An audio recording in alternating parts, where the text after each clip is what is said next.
बाप बेटे में ही मतभेद है, भाई भाई में मतभेद है, भाई भाई के हक को मार रहा है। अब आप एक ही घर में देख लीजिए, अब जैसे मेरा ये घर है, मैं किसी अलग पार्टी का झंडा लगा दूं और वो बाप किसी अलग पार्टी का झंडा लगा दे, तो जब खुद बाप बेटे में ही वैचारिक मतभेद है तो विधानसभा मीटिंग का जो मकसद था, 4 साल हो गए हैं चुनाव हुए, तो बहुत ही कम प्रोग्राम ऐसे हैं कि जिसमें पार्टी के सारे लोग एकजुट हुए हों। और देखिए, राजनीति में सारे गांव-गांव के जो हमारे लोग हैं, सबका एक दूसरे से मुलाकात करना, सबका मिलना बहुत ज़रूरी है। तो 3 महीने से मैं नौजवान बच्चों से गांव-गांव जाकर के मिल रहा था और यही नौजवान साथियों का ये मशवरा था कि क्यों ना एक यूथ मिलन समारोह रखा जाए।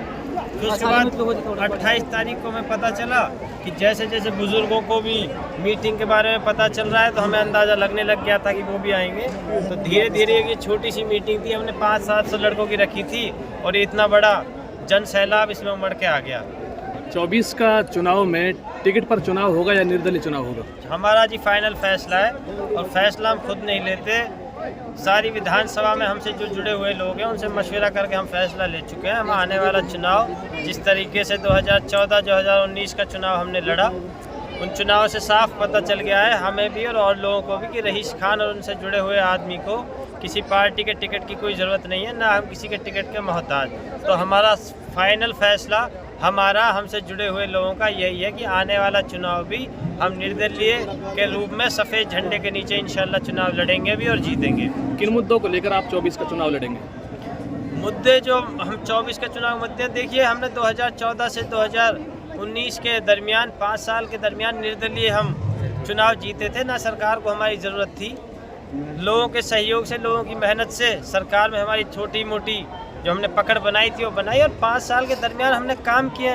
अब देखिए, मुझे जब काम बहुत सारे मैं गिना सकता हूँ, मुझे जो सबसे बड़ा काम लगता है, मैं सुबह 8:30-9 बजे अपने घर से निकल के जाता हूँ, तो हमारी सारी बच्चियाँ पढ़ने के लिए जो पहले होटल पलवल जाती थी, अब हमारे दल्लाबास के यहाँ कॉलेज बना हुआ है, हमारी बच्चियाँ वहाँ जाती हैं तो हमें भी थोड़ा सिक्योर फील होता है, वरना बाहर बच्चियाँ जाती है तो कौम डरती है बाहर भेज के पढ़ाने से। तो ये एक बहुत अच्छा काम उन्होंने किया है।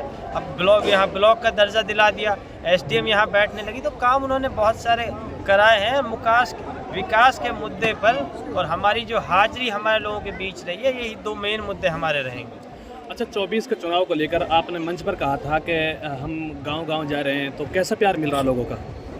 देखिए, प्यार मिल रहा है मेरे कहने से ही नहीं, वो तो आप विधानसभा में चारों तरफ सर्वे करके भी पता कर सकते हैं। और आज एक छोटी सी मीटिंग में इतने सारे लोग आ गए, तो शायद ये मुझे बयान करने की ज़रूरत नहीं है कि लोगों का कैसा प्यार मिल रहा है। इंशाल्लाह बहुत अच्छे फासले से इंशाल्लाह हमारी जीत होगी। देखिए, सबसे बड़ा कारण हमारी मजबूती का ये है कि हमसे जुड़ा हुआ हर आदमी, हर नौजवान साथी खुद को रईसा खान समझ करके पूरी 5 साल चुनाव के लिए मेहनत करता है, पूरी 5 साल तैयारी करता है। देखिए, 2019 में हमारी लगभग 35,000 वोट आई थी, तो समझिए 35,000 रईसा चुनाव लड़ रहे हैं। तो आप देखिए आने वाले चुनाव में क्या नतीजा निकलेगा, इंशाल्लाह बहुत बड़े मार्जिन से जीत। अच्छा, कुछ लोग ये भी कहते हैं कि रईसा खान जी 5 साल के अंदर अंदर बहुत बदल गए हैं, तो क्या वजह है?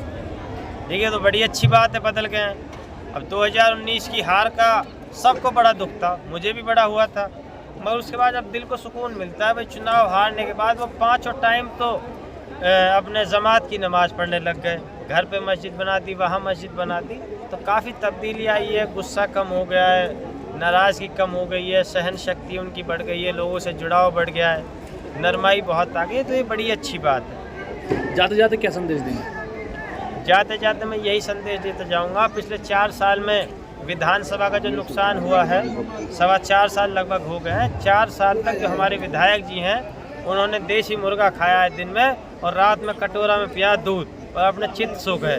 तो 4 साल उन्होंने फिरोजपुर में मौज मारी है। अब वक्त आ गया है, इंशाल्लाह जनता उनसे सवाल करेगी और उनके पास कोई जवाब नहीं है। दीवार पर 2 झंडी, मंच पर कहा गया था कि एक दीवार पर जो 2 झंडी लगी हुई हैं, तो क्या कहेंगे आप इसके बारे में? तो मेरे कहने से क्या, उनमें बाप बेटे में ही मतभेद है, भाई भाई में मतभेद है, भाई भाई के हक को मार रहा है। अब आप एक ही घर में देख लीजिए, अब जैसे मेरा ये घर है, मैं किसी अलग पार्टी का झंडा लगा दूं और वो बाप किसी अलग पार्टी का झंडा लगा दे, तो जब खुद बाप बेटे में ही वैचारिक मतभेद है तो विधानसभा के लिए वो क्या करेंगे। बाकी सवाल अब मेरे साथ ही मेरे मुश्ताक भाई खड़े हैं और अपने यूसुफ ब्लॉक समिति के मेंबर हैं, ये आप इनसे और कुछ जानना चाहते हैं तो बखूबी विधानसभा के बारे में जानते हैं।